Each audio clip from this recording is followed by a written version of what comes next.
Você vê como as duas bestas trabalham em cooperação?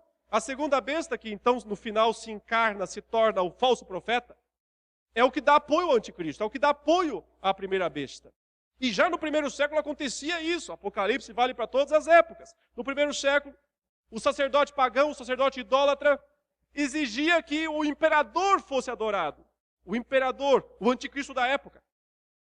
E para fazer o imperador ser adorado, o sacerdote pagão supostamente fazia milagres. Ninguém sabe se eram verdadeiros ou falsos, alguns acham que eram embustes. Mas ele fazia descer fogo do céu diante das pessoas também. Alguns acham que isso eram táticas mágicas que os sacerdotes pagãos faziam na época. Vai saber se não era de verdade. O fato é que os sinais seduziam as pessoas na época do primeiro século para adorar a primeira besta, o império, como vai seduzir em todos os tempos. E então chega a parte final do texto, quando há o último e derradeiro desafio. A segunda besta, a falsa religião, impõe uma marca sobre os homens. Diz aí, a todos no verso 16, os pequenos e os grandes, os ricos e os pobres, os livres e os escravos. Essa segunda besta, o falso profeta, faz que lhes seja dada certa marca sobre a mão direita ou sobre a fronte, para que ninguém possa comprar ou vender, senão aquele que tem a marca, o nome da besta ou o número do seu nome. Aqui está a sabedoria. Aquele que tem entendimento, calcule o número da besta, pois é número de homem. Ora, esse número é 666. Os cristãos ficam pensando muitas vezes, né, que algum dia vai acontecer, sei lá, algum recurso tecnológico que vai ser utilizado como marca da besta. Já ouvi tanta teoria sobre isso, de chip, de cartão, de não sei o que lá, laser, não sei o que lá, óptico, não sei o que lá, como se em algum momento lá na frente, né, alguma coisa fosse colada na nossa testa e na nossa mão, e as pessoas então que recebessem isso seriam as únicas que poderiam comprar, vender, consequentemente, recebendo, não são salvas. E aqueles então que resistem a isso são os verdadeiros salvos. Uma interpretação extremamente ficciosa e falaciosa. A marca da besta está em atuação desde os tempos de João. As pessoas têm sido marcadas há muito tempo. E hoje também são marcadas com a marca da besta. Mas antes de ver a marca da besta, temos que lembrar que Deus marcou os seus antes. Se o dragão marca os seus, Deus também marca os seus. No capítulo 7 mesmo, aí de Apocalipse, foi dito que aqueles anjos destruidores não deviam fazer nenhum mal à terra enquanto Deus não marcasse, não selasse na fronte os seus escolhidos. Todo mundo recebe uma marca neste mundo. Todos. Uns recebem a marca de Deus, outros da besta. Os que recebem a marca da besta são aqueles que não tiveram seus nomes escritos no livro da vida. Aqueles que tiveram seus nomes escritos no livro da vida não receberão a marca da besta.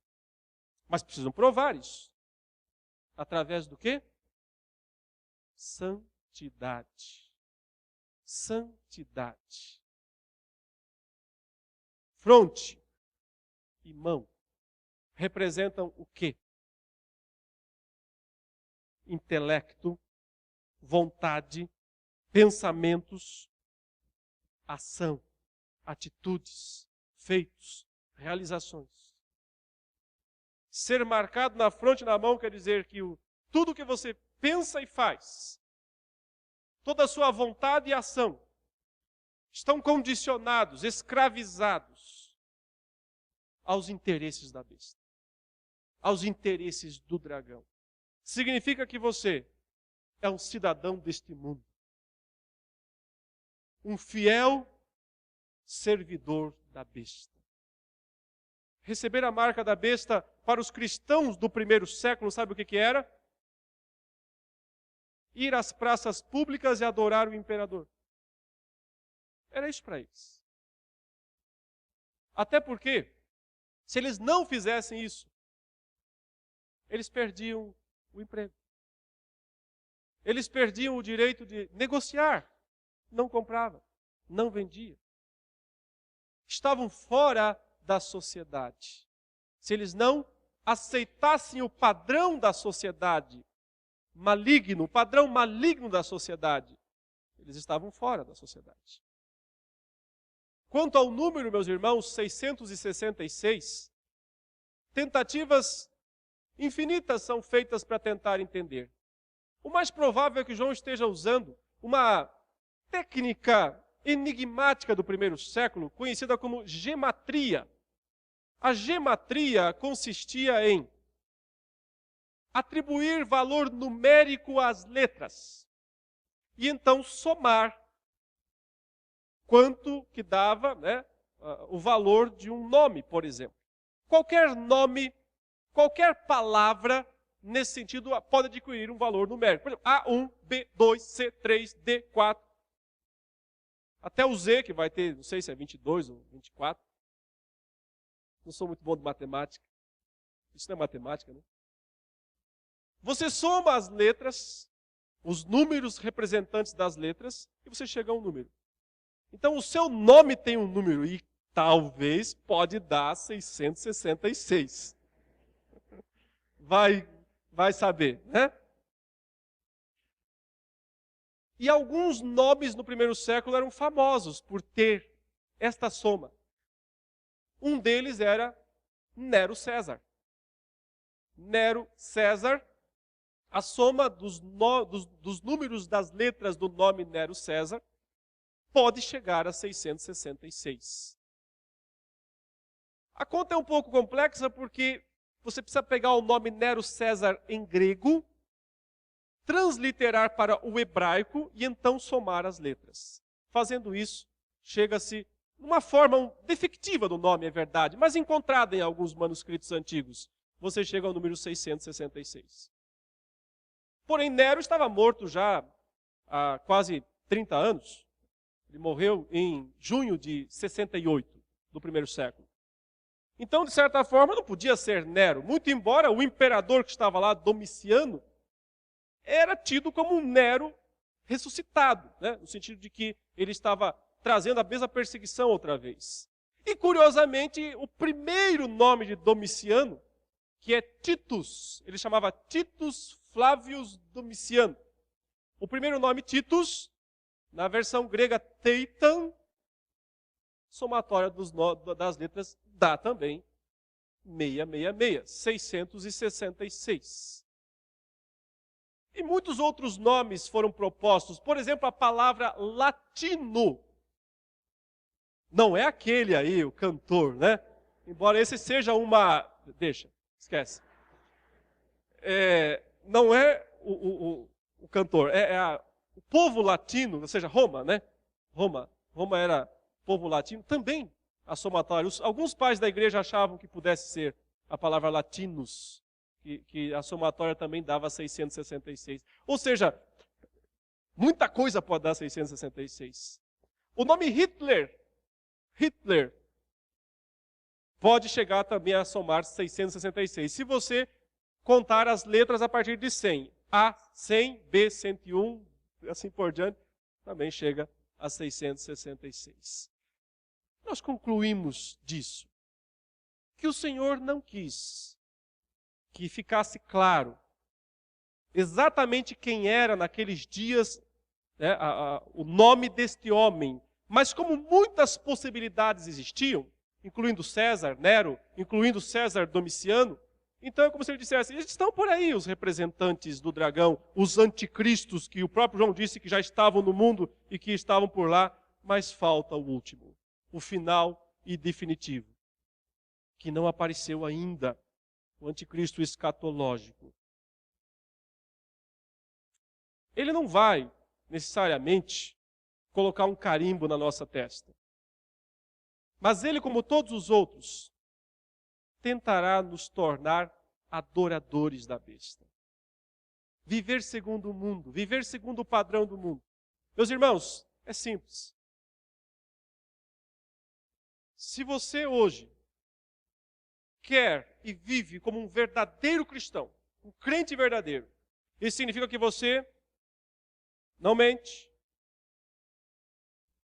não sonega, não suborna, não entra nos esquemas do mundo. É fácil prosperar. Se você não faz o que o patrão manda, não falsifica o balancete, não mente ao telefone, não engana, daqui a pouco você não compra e não vende mais nada. A pressão do mundo é para que nós vivamos o vale tudo, para que sejamos adoradores da besta, para que vivamos segundo o padrão deste mundo. Não receber a marca da besta é manter a santidade, mesmo que custe o pescoço. É manter a santidade, mesmo que tenha prejuízos, e grandes até. Por isso nós lemos Romanos 12 na liturgia, que dizia: rogo-vos, pois, irmãos, pelas misericórdias do Senhor, que apresenteis o vosso corpo como sacrifício vivo, santo, agradável ao Senhor. Ele disse: não vos conformeis com este século. Não entra no padrão deste século. Não entre no padrão deste mundo. Isto é receber a marca da besta. É consagrar os pensamentos e as ações à besta. Mas transformai-vos pela renovação da vossa mente. Não pense conforme o mundo, pense segundo Deus. Pensai nas coisas lá do alto, Paulo diz aos Colossenses. Então você vive na verdadeira santidade, na resignação perante o mundo, o padrão do verdadeiro cristianismo. E finalmente sobre os 6. 6 representa na Bíblia o dia da criação do homem. O dia do homem. O número é o número de um homem, ele diz. Pode ser, então, lá também Nero, ou Domiciano, ou, com certeza, o anticristo final escatológico que virá. Mas no Apocalipse, 6 é ruim para o mal. Porque em todos os números 6 no Apocalipse, Deus destrói. No sexto selo, ele destrói 6 classes de homens. Na sexta trombeta, ele destrói os ímpios e perversos. Na sexta taça, ele derrama sobre os perversos da sua ira. Portanto, 6 também representa o juízo de Deus sobre as forças das trevas, que pagarão por tudo o que fizeram contra Deus e contra o seu povo. Tocaram na menina dos olhos de Deus, a sua igreja. Não ficarão impunes. Receberão também o juízo de Deus. O 666 aponta também para isso, para a certeza absoluta e definitiva de que Deus salvará seu povo, vingará seus algozes. Que Deus, meus irmãos, nos mantenha em perfeita santidade, longe do mundo, vivendo o verdadeiro evangelho, padrão não do falso que está por aí, que é o evangelho do dragão, mas o evangelho da palavra de Deus, onde Deus fala e fala poderosamente. Que Deus nos abençoe em nome de Jesus. Amém.